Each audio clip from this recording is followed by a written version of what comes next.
mi pueblito, San Miguel Zapotitlán. Bienvenidos al Festival Cultural Mi Pueblito San Miguel Zapotitlán 2022, que bajo el lema Regresamos para verte y abrazarte de nuevo, agradece su presencia y seguimiento a los eventos que en forma presencial y virtual les entregaremos del 24 de septiembre al 2 de octubre próximos. Por mi parte, les doy la bienvenida a este monólogo introductorio al contenido del libro Viento de Junio, la sublevación Yoreme de 1769, agradeciendo el favor de su atención en todo lo que para nosotros vale. A cambio, en pago, trataré de enriquecer los siguientes minutos que ustedes amablemente nos regalan.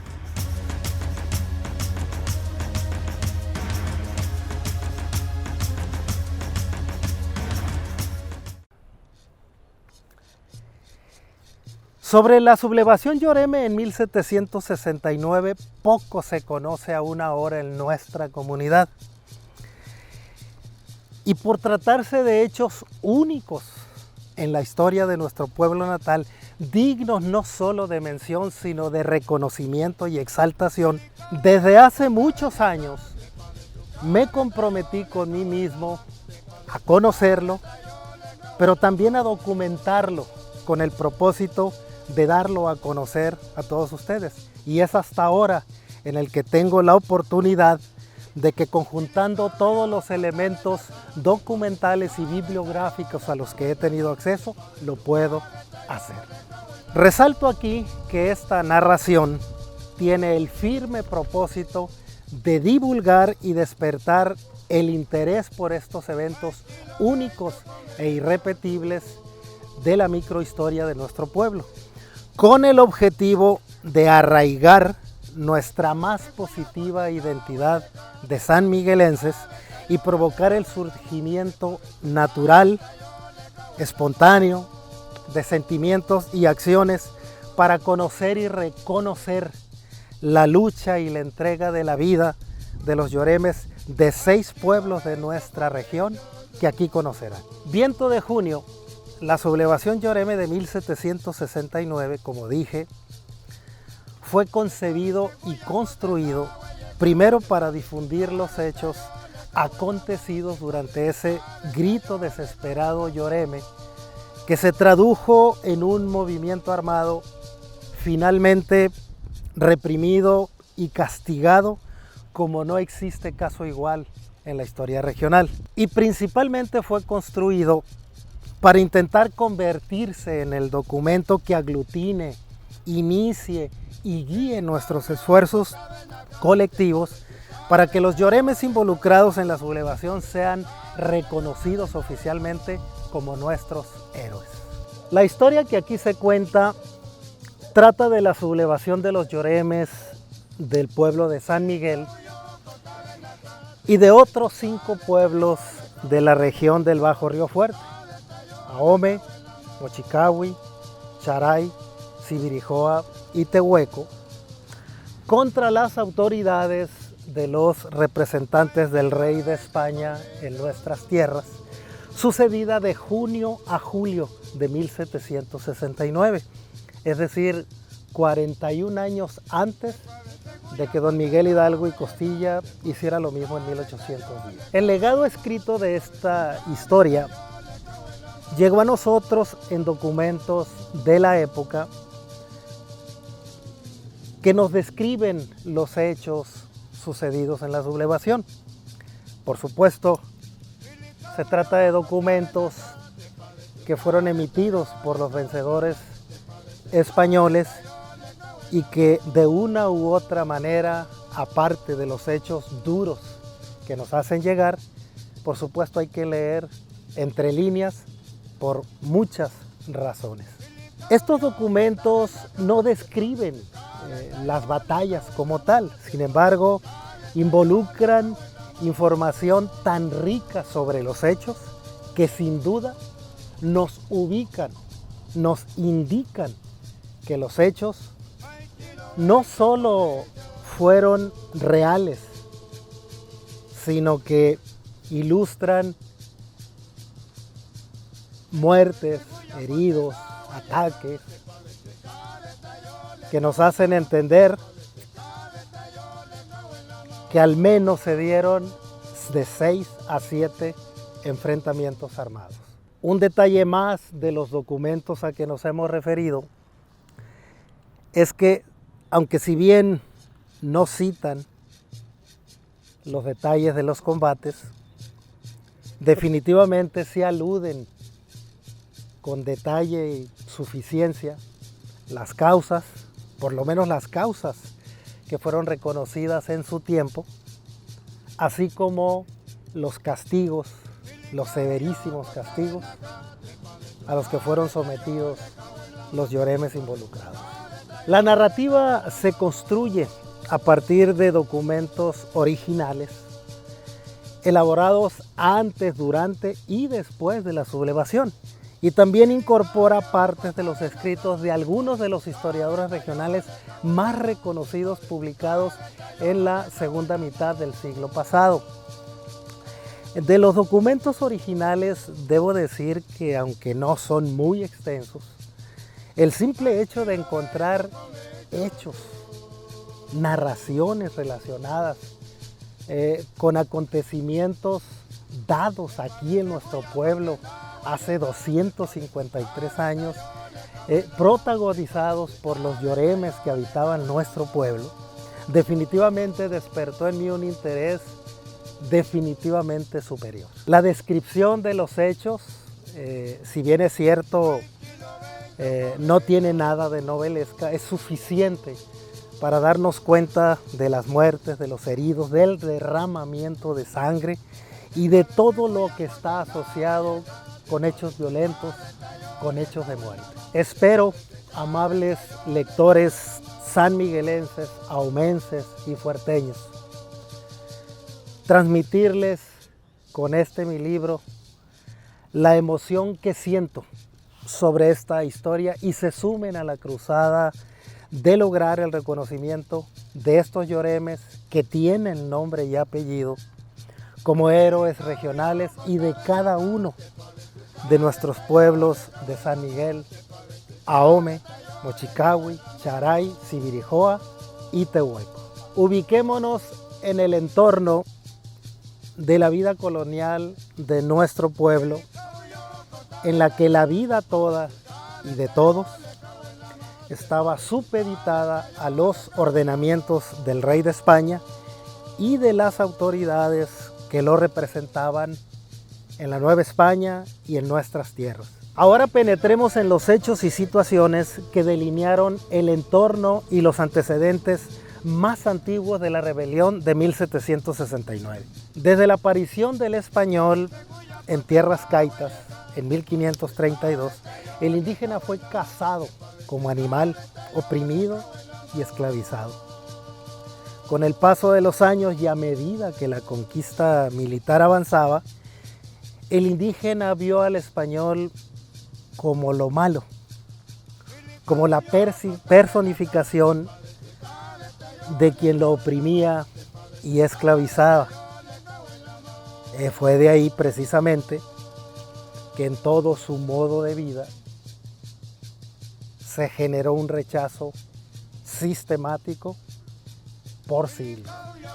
Así transcurrió el resto del siglo XVI, pasó el siglo XVII, llega el siglo XVIII y con él nos ubicamos en el año de 1740, en el que estalló la mayor sublevación que se ha registrado en todo el noroeste de nuestro país.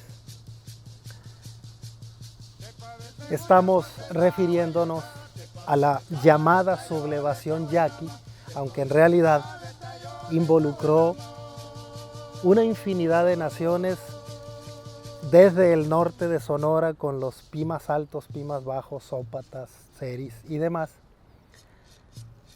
Por supuesto involucrando a las naciones yaqui, a los mayos del actual estado de Sonora, a los mayos del actual Río Fuerte y hasta el río Sinaloa, con un hecho que debe resaltarse,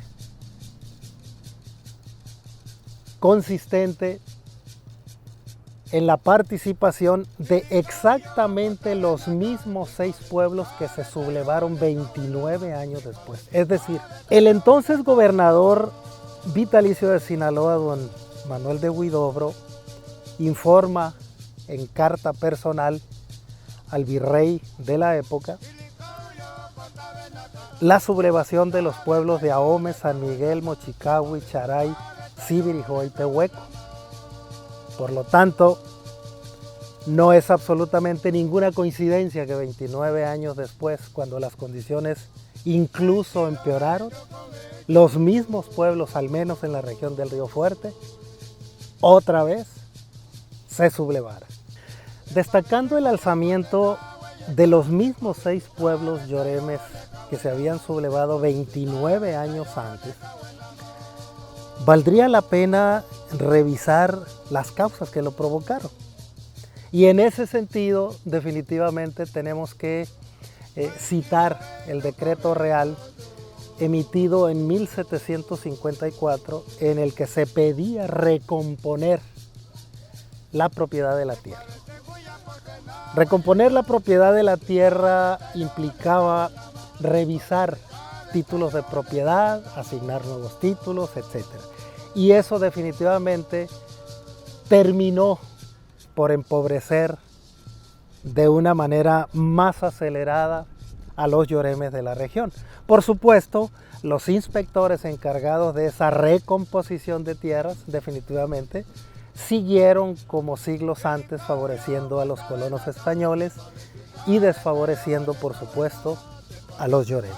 Llega después de esa implementación de la reforma borbónica relacionada con la repartición de tierras, la expulsión de los jesuitas en 1767, y no es casualidad que 2 años después los yoremes se levantaran en armas.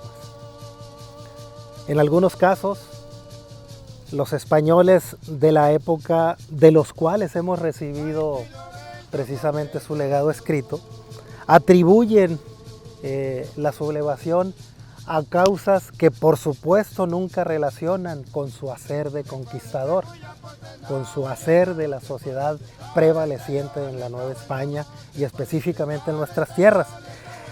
Ellos atribuían definitivamente a razones que ahora se nos antojan no faltos de importancia, pero sí de orden secundario, cuando habría que apuntar sobre todo a razones relacionadas con la libertad, pero sobre todo con la miseria y el hambre a los que seguían sometidos los yoremes. Expulsados de los dominios españoles los jesuitas, deja de existir la misión de San Miguel. Aplican las nuevas leyes españolas y nuestro pueblo se convierte en un pueblo secular, ya no regido por un fraile religioso, sino por un sacerdote secular que no se inmiscuía de ninguna manera ni en la vida económica, política ni social de nuestro pueblo. En cambio, el ingreso de colonos y otras causas a nuestro pueblo definitivamente tomó por asalto los espacios en San Miguel. Es así, precisamente así,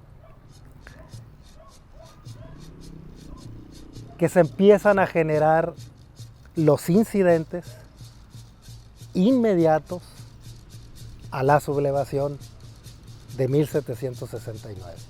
Para involucrarnos de mejor manera en esta narración, debemos conocer a los actores del conflicto, de los cuales, por supuesto, los yoremes fueron los más importantes. Desgraciadamente, de ellos conocemos los nombres, sí, pero prácticamente de ellos como personas solo podríamos decir lo que los documentos, cuando fueron enjuiciados, nos dicen.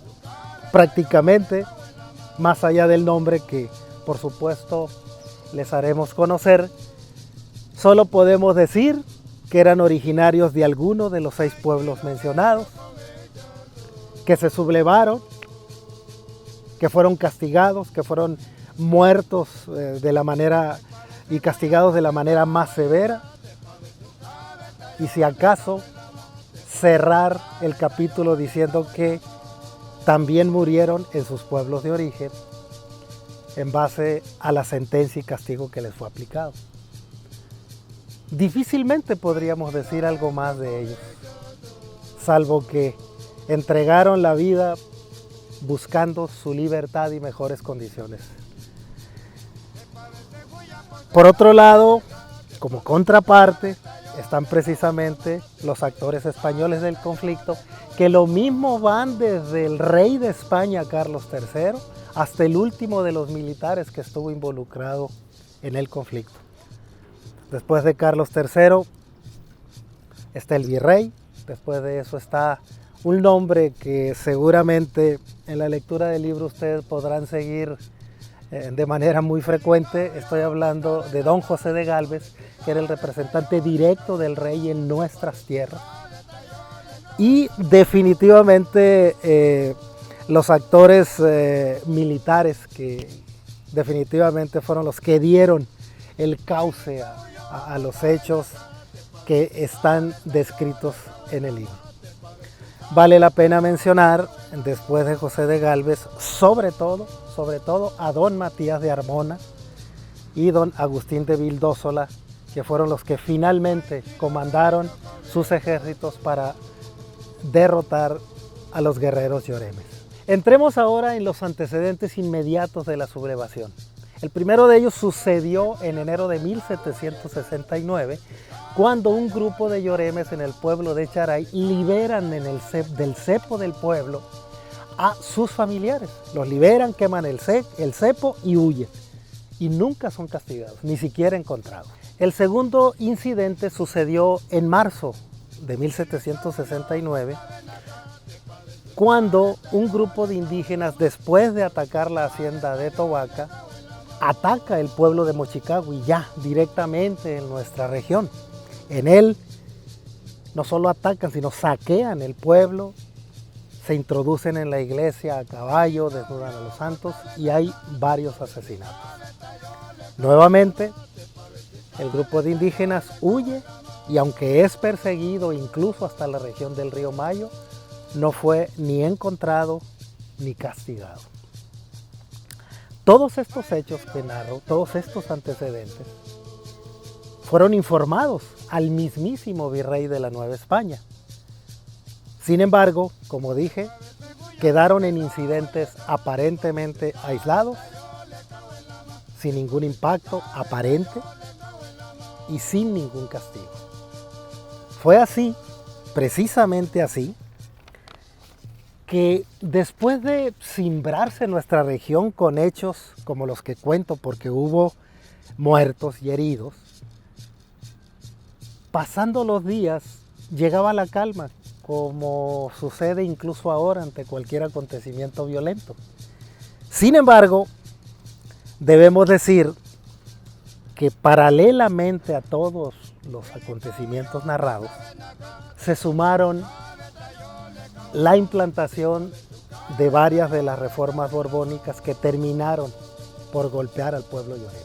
Los violentos acontecimientos citados aumentaron la tensión de la vida cotidiana lloreme, que de por sí ya era alta, debido a los acontecimientos de los últimos 20 meses relacionados con la pérdida de las misiones y sus propiedades comunales y familiares.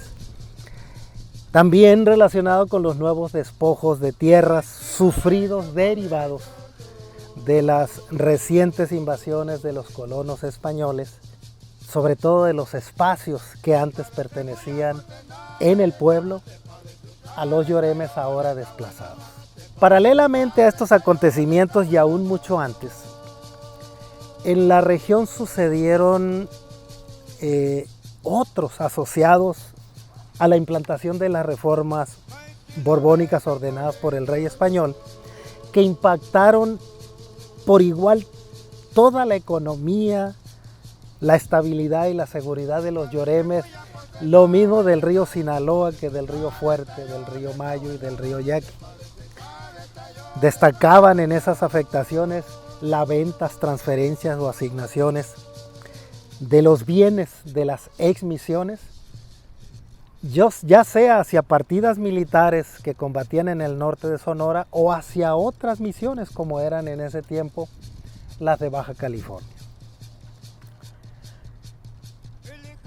Se tomaron como razones para la sublevación también la prohibición de armas que eventualmente hizo el gobernador Lloreme en el pueblo de Charay, y otra relacionada con la llegada del paquebote llamado la Lauretana a la bahía de Ahome, en la que meses antes habían embarcado de manera forzada a cientos de lloremes para trabajar en las minas de Baja California. Lloremes que nunca jamás volvieron a verse. En ese tiempo debe hacer notarse que el capitán Lorenzo Cancio, en su tiempo y más de una ocasión, advirtió a sus superiores militares la consecuencia de todos los hechos tomados en contra de los lloremes y de las misiones. Estos hechos contra las exmisiones y los lloremes, impulsados por las autoridades españolas, a pesar de las advertencias del capitán Lorenzo Cancio, entonces encargado militar de la región, se sucedieron una y otra vez.